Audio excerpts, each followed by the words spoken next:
Yeah, just put it right there. I was just thinking I didn't need to have it in the frame. Cole, take a picture with me whenever you want to take a picture. Oh, right now? I think my mic is on.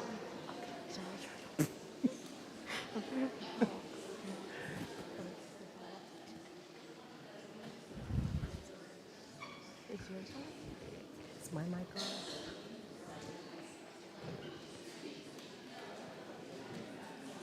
Is this okay? Sure. That'd be great.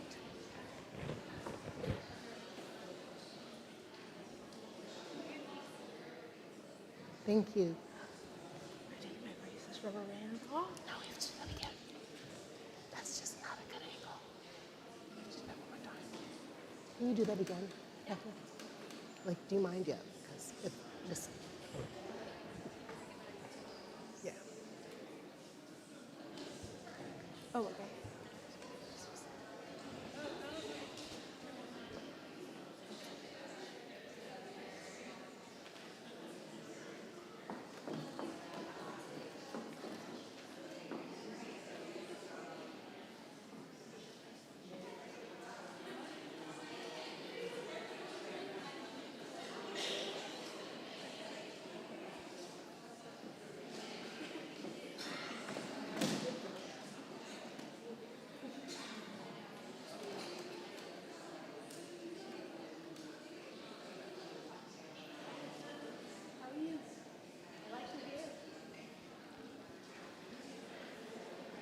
Hey there, friends. We're going to get started in just a minute, and we'll let folks kind of trickle in as people are making their way.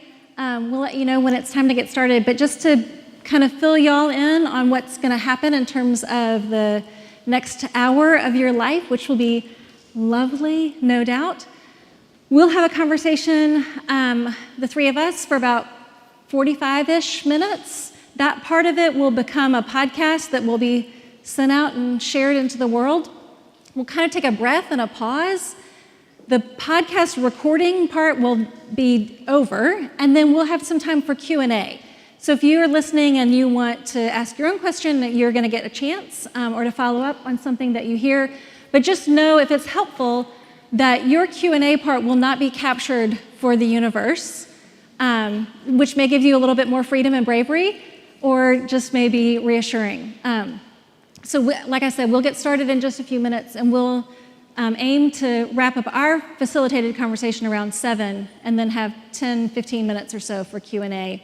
And then both of these lovely women have said that they'd be happy to greet folks, and if you want to get a book signed or something like that, they'll be here and available for that as well. And I think it's pretty close to 6:15, so we're going to go ahead and get started.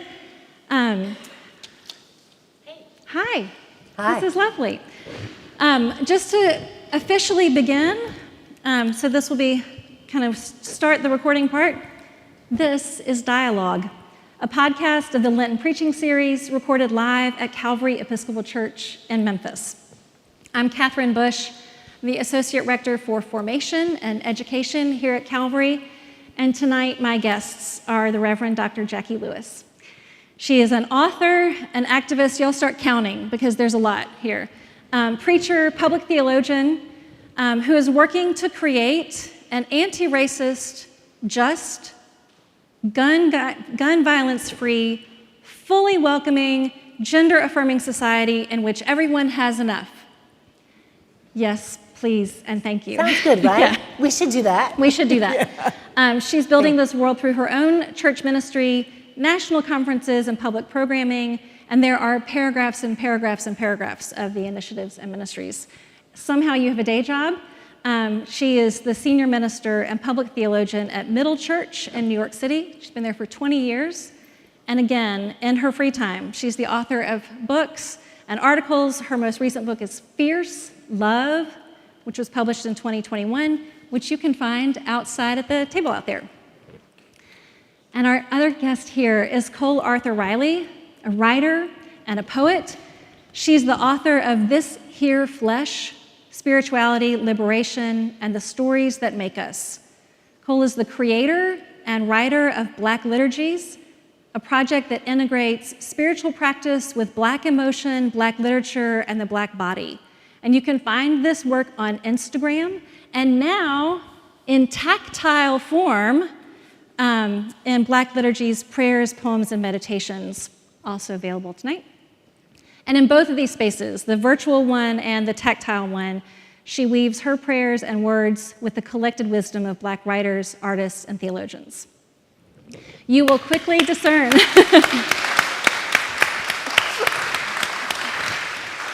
that they are fans and friends of each other, so this will be fun. I'm a fan and a wannabe friend, so we're just going to have a great little chat tonight. So thank you both for being here. It is an honor and a privilege to welcome you into this space.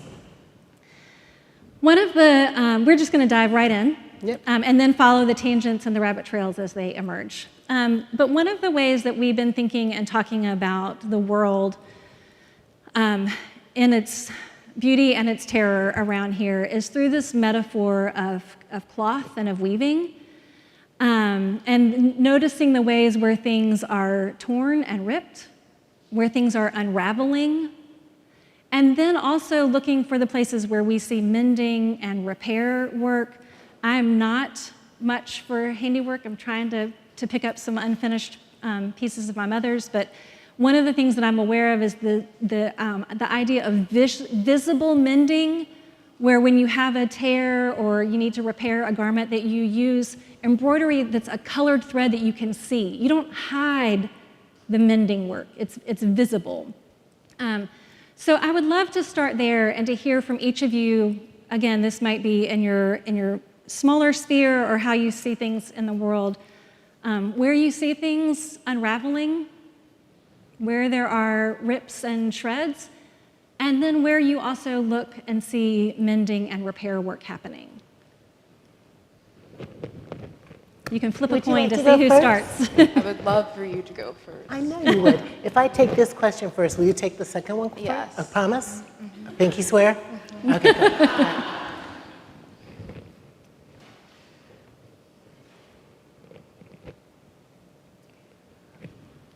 I just want to say as an opening comment, I'm fascinated by how much people pay, how much they pay for ripped jeans.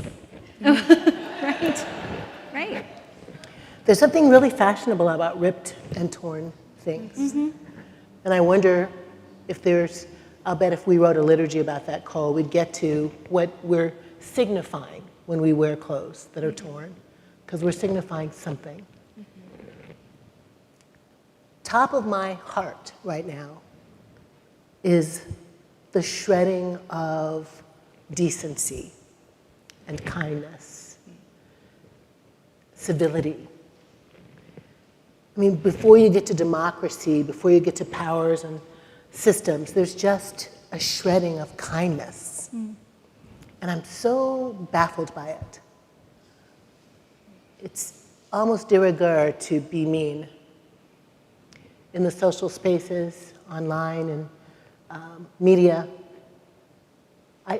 I'm 65 years old almost, and I feel like I remember when Democrats and Republicans knew how to talk to each other on the floor of a Senate. And I might be making that up, that might be TV, because I'm 65 years old. So also, I remember all of the underlying everythingness of the people standing in Congress talking about stuff together. I'm not a person saying there used to be good old days, because I've not really experienced good old days in this nation. But I do think we're at a peak of mean, that mean is fashionable. Mm. And I'm so sad about that. Mm-hmm. Because the conversations that we need to have are mission critical. The questions of identity, like who are we going to be as a human being species? Who are we going to be as a nation, as humans on the planet, period, global neighbors? I think we are on the precipice of something really catastrophic, and maybe we've even tipped over there. Like that's the first question, and maybe I should save catastrophe till later, but I'm not gonna, because Cole gets to go first next time. What in the world is going on? What in the world is going on? where the micro conversation is mean, unkind, uncivil, stank is the word I would use, with each other, with no replication. I'm thinking about when Obama, when he's talking and somebody screams out, "You lie," you know. That's the new way to talk, to be. Mm-hmm. But on top of that, or maybe underneath that, what has unraveled is a sense that we need each other to survive, that humans are not going to make it if we don't make it together. And that's this philosophy of Ubuntu that I write and talk a lot about. So I'm disturbed. I'm very upset, if I'm honest, about Gaza. I'm very upset about Israel and Gaza. I'm very upset about Sudan and Congo and places we're not even talking about. I'm very upset about no drinking water in Detroit, and I'm very upset about how we can't fix that. And I'm very upset about the assault on trans people and assault on black and brown bodies and the assault on the earth. Those are very upsetting things that to me are part of this unraveling of our intention, like our design. I think we're designed to be loving. I do. I think we're designed to be kind. I think we're designed to get like, oh my God, there's a storm, let's go, let's put the sandbags up together, let's wade into the water. People waded into the fetid water in Louisiana when Katrina came. They waded in the water and got sick to get somebody else out. They climbed on top of roofs to save somebody. We know the baby's hungry, we're gonna take food over there, the grandmother's sick, we know how to do that, we know how to do that. And I feel like we've lost our way a bit on that. You have thoughts about the unraveling and or where you might see people trying to braid things back together? Yeah, I'm not prone to seeing the braiding back together. It's not my natural disposition. I'll try to think. I mean, what comes to mind when you ask the question of unraveling is, not unlike what your answer is. I think kindness certainly rises to the list. I don't think our digital morality has caught up with our daily morality. The kindness that we're able to show at a grocery store, I don't think has necessarily translated. We haven't evolved in the sense as quickly as our technology has. But the thing that comes to mind is I think the unraveling that feels really pressing right now is our ability to know what's true and what's not. I think a sense of trust maybe is how I would put it. I think this feels like a time, I'm only 33, but at least in my lifetime, it feels like a time where it's very difficult to discern what is true and what isn't. And I don't have a lot of trust in the people who I voted for, the people who I would typically look to in government. I don't have a lot of trust in the truth that they are presenting me with. And I think younger and younger generations are feeling that sense of distrust or skepticism and who can I trust, and maybe along with that our kind of confidence in ourselves around our own intuition, our ability to discern that for ourselves, I think is certainly atrophying when you're online and trying to figure out, is this true, is this not? It's everything I think around truth is becoming a bit harder in this season. That's so true. That's right. That's true. So I would not have led with how old everybody is on stage, but just to say, since you both have you both have claimed your ages, and say as somebody who comes in the middle, one of the things that strikes me as listening to the two of you, and we were talking about this a little bit before we walked out, is the places and spaces that you each come from, right? So generationally, you represent different generations, right? Cole, you were raised in a family where according in what I read in This Your Flesh, a family where there was deep meaning and care for one another, but not a church family, right? And you were raised in a church family. Yep. So you have these kind of different, those create whole different worldviews, right? In terms of the time in which you came up and the way that your household kind of organized itself and sought and found connections and things like that. So I really appreciate the two of you bringing your disparate experiences into conversation. And then here we are in a church, right? Cole, you walked in and said, it's nice to be in a church, just, and to think about what church looks like and means, maybe in the spaces that are unraveling or untrustworthy, or maybe just in for a moment in their own sense of like, what is church like for each of you? And answer that how you will, as from the way you grew up or the way you are now. It's my turn to go first. You pinky swore, we all saw it. Well, I think it's complicated for me. I'm not attending a church right now, and the pandemic, of course, part of that was practicality and wanting to stay alive. And for me, and my health, we are still there. We're still in a pandemic, and it's still quite a risk to me. So I've had to make different choices around church, and I think the distance from it has helped me to kind of become honest about the level of distrust I feel and the varying levels of safety I feel. And I think there was a time where maybe I would have kind of clung to weekly attendance as if that was some kind of buoy or something that was gonna save me. And I'm much more interested in kind of, I don't know, times where I'm connecting with my body as a form of church and communing with the divine, of breath practice, of actually getting up and walking when I can and have the strength to. And I found that those moments with myself and with my body have felt more illuminating and really necessary in this time as a kind of connection to the sacred. Yeah. I feel that. And I think I want to just go back and do a little premise check. I mean, Cole did not grow up in the church, but I think she's one of the most theologically rich writers of our time. I really do.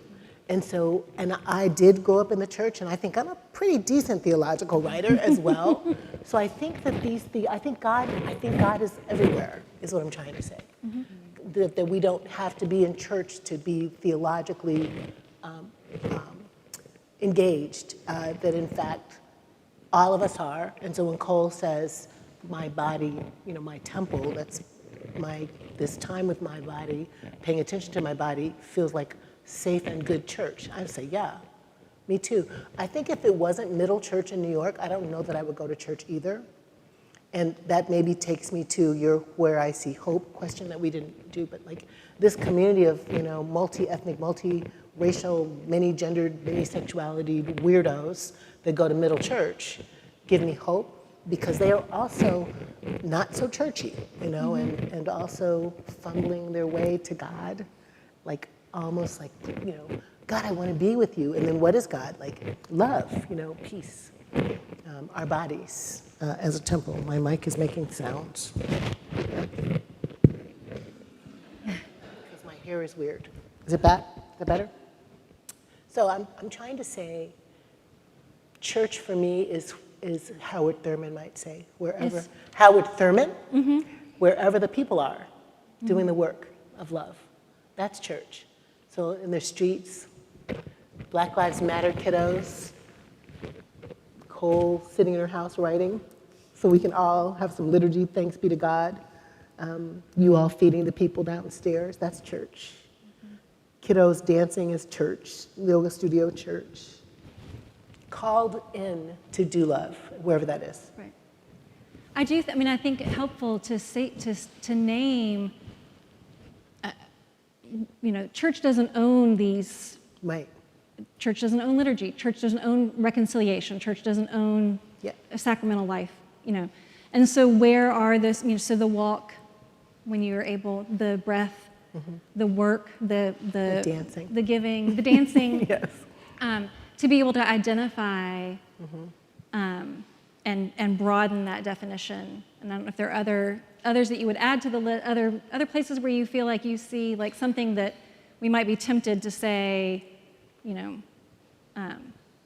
again, church, however you experience it, doesn't have a monopoly on kindness, forgiveness, touch, right, care.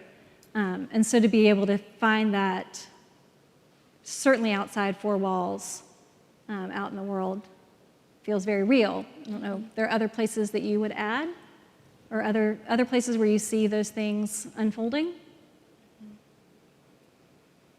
Every place, I think, with artists, I mean, that was another answer that came to mind. In art and poetry, I'm finding connection to the sacred, to the divine. And I think, when we think about the church not owning these things and not owning kindness, I appreciate that, because I think I've shifted from thinking, I used to think of church as, churches are going to save everyone, kind of. That was the idea, or how it had been presented to me. And now I feel very convinced that churches need to be saved just as much as the rest of us, and they are not owed any additional trust. They're certainly not owed. Just by virtue of... Right, yeah. And to kind of undo some of that expectation that the church should, the assumption of trust, the assumption of knowledge, or this kind of singular path to truth, the singular kind of mouthpiece for truth. I think the more I've dismantled that idea, the more, one, I'm able to love it again and understand it again, but also find the sacred in all of these other mechanisms. Yeah. I think that what I wish this morning, my sermon was, those of you who were here, I was telling the congregation that you are theologians and residents in your own life. So if you were up here, I'd wonder, if Rev asked you, where do you find the churchy thing? Or where do you find God? Like, where do you find God? I'm sitting in the backyard writing a book, and I'm looking at the fish in the pond. And then you start noticing it's not just the fish. Oh, there's black fish and white fish and orange fish, and where do they come from? And then you're curious about that. And then you notice the tadpoles, and then you notice the flies. Like, that's all God. All of that stuff is God. Like, in the color purplish, God just wants to be loved. All that belongs to the holy. And you too, right? You are brushing your teeth, and you are doing your toenails, or you are tending to your lover, or you are walking on a path, or you are baking bread. You are doing holy work when you're making love for your family, making love with your family. And if that were more integrated in our lives, Cole wouldn't have to fall out of love with that. If that were more integrated in our lives, when we come together like this, we'd be thinking, wow, look at all these love shacks right here. God is love, and those who live in love live in God, and God lives in them. You gather with other love shacks, and you make a love shack, baby. and all you're doing is like just loving on each other and loving on the world, and thinking, what's our politic of love? What's our liturgy of love? What's our joy together? What do we find distasteful together that we can throw love at it and make it better? And that's what justice is, right? It's love lived out loud. So I love my church. I don't love church because church, took liberation texts out of the Bible and gave it to me and my ancestors, right? Church is scorning queer people. Why are we so upset with queer people? Calm down. Church is sometimes recycling traumatized texts to traumatize people into behavior. What is that about? I'm like, God is probably going, y'all are so crazy. Calm down. Just calm down and love each other and see what we can do together with people who go to mosques to be love shacks, and people who go to synagogue to be love shacks, and people who go for walks to be love shacks. What do you think about that? I love that. I love that, right? Love shack, baby. Yeah. So the refrain of love, right, that you just offered us, and a little bit of toe tap and B-52s too. To think about, and one of the things that you do, Jacqui, is you pair words. So fierce love, rule-breaking kindness, which I was sharing with you earlier, is one of my favorites, mainly because there's very little about me that feels comfortable breaking rules, and so it's just such an encouragement to pair these seemingly mismatched, but then to discover in the space between, something new. So, and obviously the curation of words and the collecting of words and the putting together to create, when to stop the scroll and to create a moment, to stop the kind of quick, I know what love is. No, when you add this adjective, it changes what love means. So both of you, in terms of your work, kind of creating the pause to redefine words that have become trite or overused. So if there are either to talk to us a little bit about some of your pairings of fierce love, or to think about how those words become spaces or stop us from overusing them too easily, if that makes sense. I don't know if there's a question in there or not, or just want to talk about words some and language. I'm going to go first quick so I can pass to this brilliance right here. So I love words. Mom and Dad gave me a love for words, and I like the funky tension of how you don't think it's this, but it's this. And I love doing that kind of exegetical work that gets us there. Rule-breaking kindness. I actually enjoy breaking rules. And I think the kindness that I want us to have as people, I'm going to tell a really quick story, and I'm tossing to Cole. I was 22 years old, newly out of college, and this is in my book. If you buy it, you'll know more. Left Rochester, New York with my boyfriend type human, and driving across the QEW to go to a wedding. And I don't know what happened. Like, the front left tire of the car blew out, and we crossed 4 highways on the Queen Elizabeth Way, and like in traffic. And the car spun around like this, like I don't know how many times, bounced on the roof, bounced on the tires, bounced on the roof, bounced on the tires. Okay? It was insanity. And we both walked away, right? Went to the emergency room. Mike had to stay. I call him another name in the book. Don't say Mike when you read it. He had to stay in the emergency room. I had no money. This is right out of college. In the olden days, we didn't have, ATM cards and stuff. I was broke, crying at the phone bank, getting ready to call our parents and say we didn't die, but we were hurt. This white lady was staring at me. I'm black, okay. This white lady was staring at me. So this white Canadian lady was staring at me. Room full of people. Nobody else was staring, but she's staring at me. And she walks toward me. Here she comes with a cute little bob. And what's the matter? When you're crying and someone asks you what's the matter, you cry harder. So I'm crying harder. True story. Right? And I'm like, all the things, everything I just told you, but through mucus and noise. And she goes, what can I do to help you? What? My car's totaled, and I don't have any money. She took me to a hotel and checked me in, and then took me to the drugstore to get the things you don't have when your car's totaled, and to Burger King or someplace to get food. Back to the hotel, checked me in, paid the bill, picked me up the next day, took me to the hospital to get them. I mean, really, the Good Samaritan story for real. Mm-hmm. That's rule-breaking kindness. So you see it and you know it, and you have to just go like that. There's no reason. I'm like a afro-wearing, glass in the hair, black chick, but she does not know. And she loved me in that moment, in the way that God, holy, the love, expects us to love each other. Unbelievable. So I like describing things in the ways that are visceral, is what I'm trying to say. Glass in the hair with the blood and the girl saving me. Amazing. Now this genius woman, if you don't read Black Liturgies on the interwebs, because people are beginning to copy you, the way Cole uses space, literally space, right, to show the words that are life-saving words. And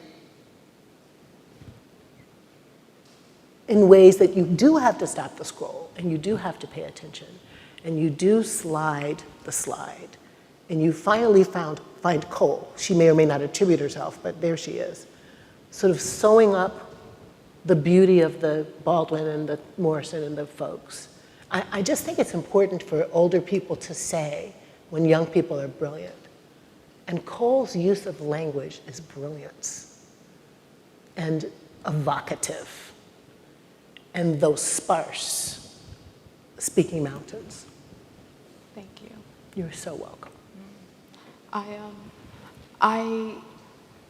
you know, and if anyone here has read my first book, I wasn't very verbal as a child, and kind of grew into my voice in my late teens, early 20s, began to speak a bit more. And I think because I was so late, a little bit of my language was strange just by virtue of it being late. So I think part of my language choice is just, has always been strange. And part of it is very intentional. You know, I love a subversive word. My sentences, I want people to kind of pause over something and feel like I'm subverting some expectation. And I think as a writer, I don't find myself to be very bold in my day-to-day life, but the page is one place where I feel like I can subvert expectation in a way that draws attention. And I think that is the beauty of language, that you can, and the terror of it, you know, when it's overused and you can become so familiar with something that it begins to mean nothing at all. When you say the same word over and over again, and then it starts not to even sound like that word, you know, when you're a kid and you're like, what? I feel like that happens on some level with language in general, and the more we can complicate expectations around the language we choose, the better, the more it kind of shakes people out. It's why I don't really use language of hope that much, because that word is used so much. I don't even think we know what we're saying when we say hope, you know. And so can I choose a different word that might, you know, keep someone's attention for just a second longer, might make someone pause over it a second longer. I'm interested in that. Yeah. I would tell my editor while I was writing, like, if I can't make this clear, I want it to be strange. Like, let the word be strange. You know, if I can't, if it's not exactly clear, please just, I want it to be weird. Yeah. I love that. I only won about half of those battles. A really good, I mean, it's a lot, I mean, just the writerliness of that, of just like to create that boundary for yourself, I mean, to protect that for yourself from whatever editors and publishers and folks, you know, want to contain or want to make it easier somehow. Yeah, the publishers love clarity. They just want to sell books, you know. They have a job to do. So publishers love clarity to some degree, and I love the opposite. I want everything to be, to too much of an extent. I want everything to be weird. I want everything to make someone have to work, and I think that's an important task, is to be able to trust the other person on the other side of the page. You know, it comes out of a desire to not handhold and to believe that the other person on the page has just as much capacity to kind of dream up a new way for speaking and kind of language than I do. So. And to ask something of the reader, to trust them to do the work of, I might have to do this more slowly. Yes. Right? But to be trusted as the recipient of that, to be handed something strange, and to say, yeah, you can handle this, is a space and a place. I think Cole and I have a similar, we're from church, not church, doing theological visioning. Here's another world, I'm going to say, work. And your, if not clear, strange, weird, and I say stuff. So I'm kind of like maybe shocking, with like candid shock, shockingly candid, which I didn't used to be when I was little. Things bad happened, but I think I got liberated, Cole, around how truthful could I be. So it isn't necessarily your truth, but I'm as truthful as I can be, your truth, as truthful as I can be, saying, let's have a project of being love shacks who are truthful. So how truthful can we be with ourselves? And I think if we're honest with each other, it's kind of going to create a different world. So just kind of a slightly different strategy, but a strategy of like, what did you just say? I meant that. I really did. So what do you say? What's your work around that as well? So I wonder too how that is fed in each of you. Like, where do you find strange gifts? Where are you fed encouragement to be a truth teller?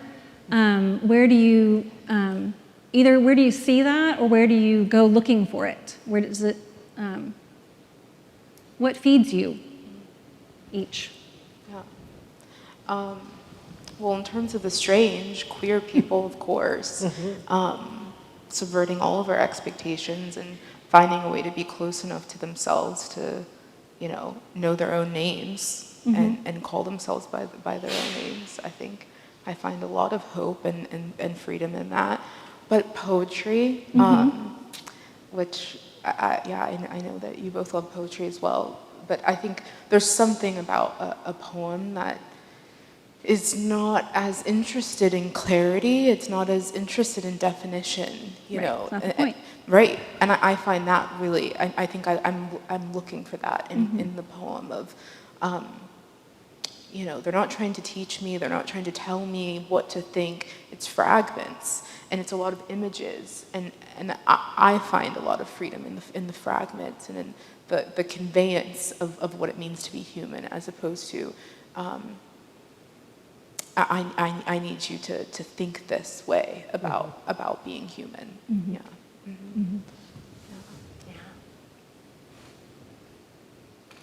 I think that's true, Colin. I would say poetry feels true to me too. Like there's truth there in the fragments, and it's almost like a hunt, like a hunt a search for the truth that's in the fragments or in the images that really delights me.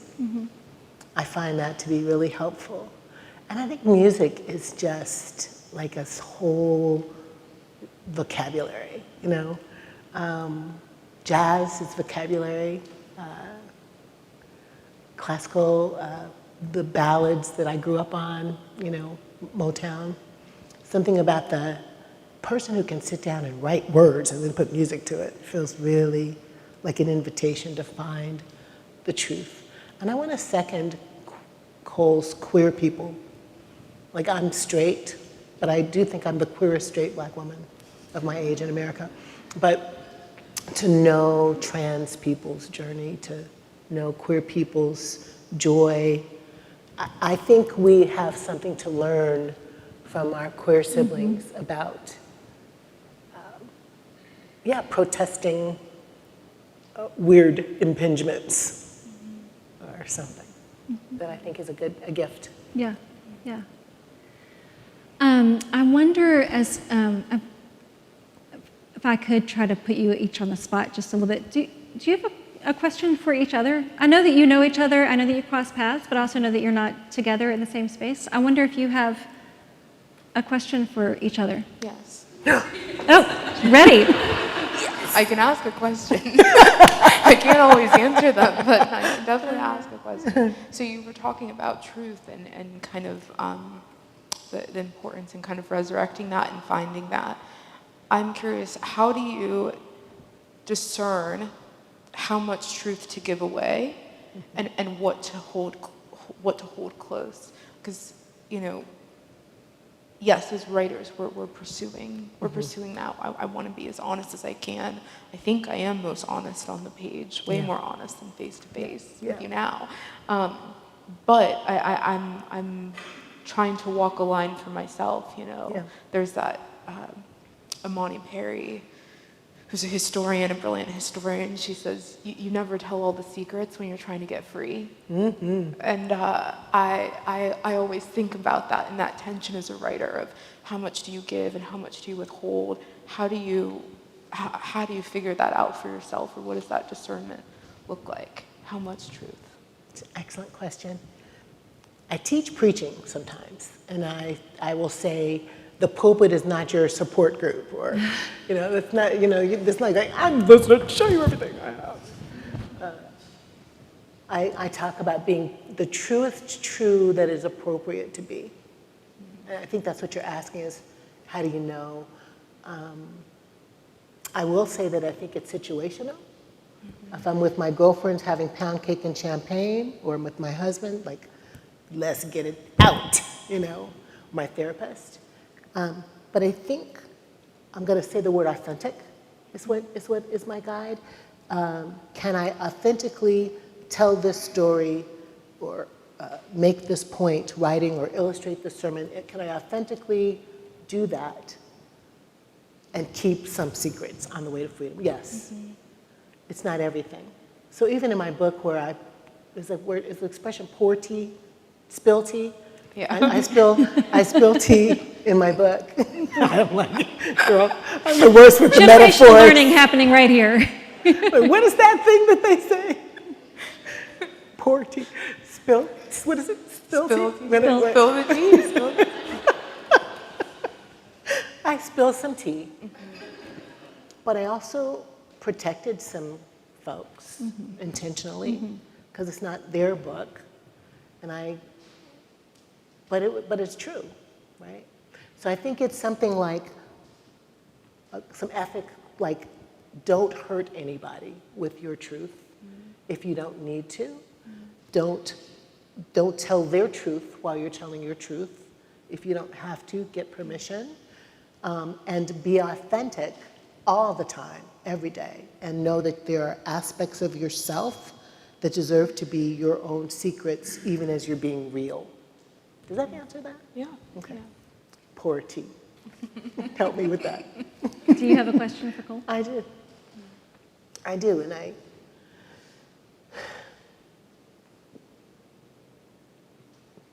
why liturgy? I mean, you saved us during COVID, but there are other formats. What drew you to liturgy as a way to heal? Well, since I encountered liturgy, since I encountered the Book of Common Prayer, I found it so beautiful and so restful.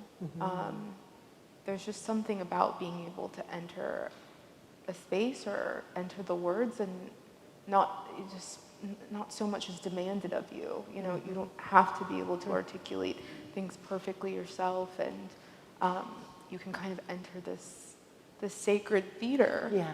And I have been on the receiving end of that, in theater in the best of terms, not in the kind of pejorative sense of, I've been on the receiving end of that, where I've been so exhausted and I've given so much and received so little and lost kind of the energy to connect with the divine, to even attempt to speak to God.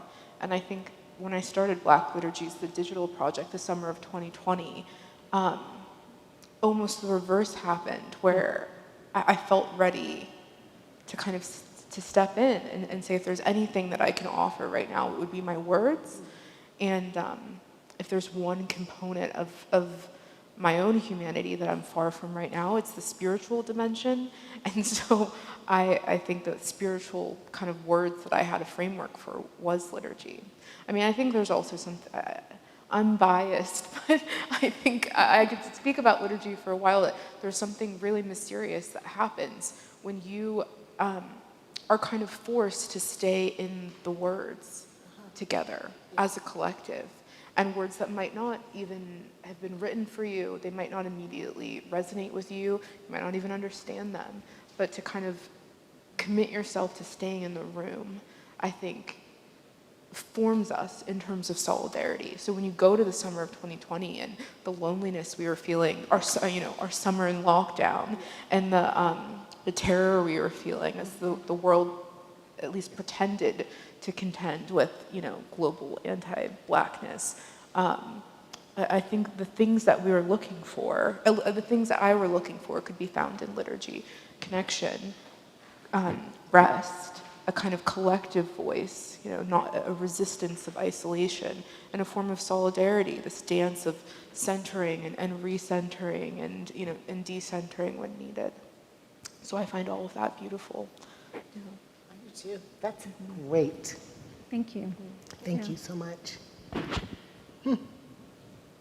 So I'm going to pause and know that we're going to hear some questions from some other folks. So you guys, I got to ask some questions. Y'all got names, so it's going to be their turn soon. As a moment to give us a transition point, I do want to I was going to say thank you again in a few minutes, but I want to say thank you to you both for this conversation and to let folks know that you can hear Jacqui's sermon from noon, which you're going to want to go find because it's powerful and empowering. And you can come back tomorrow and hear Cole in this space at noon. So there's more opportunities to hear from both of them, and we're grateful for that. So we'll take just say a little bit of that.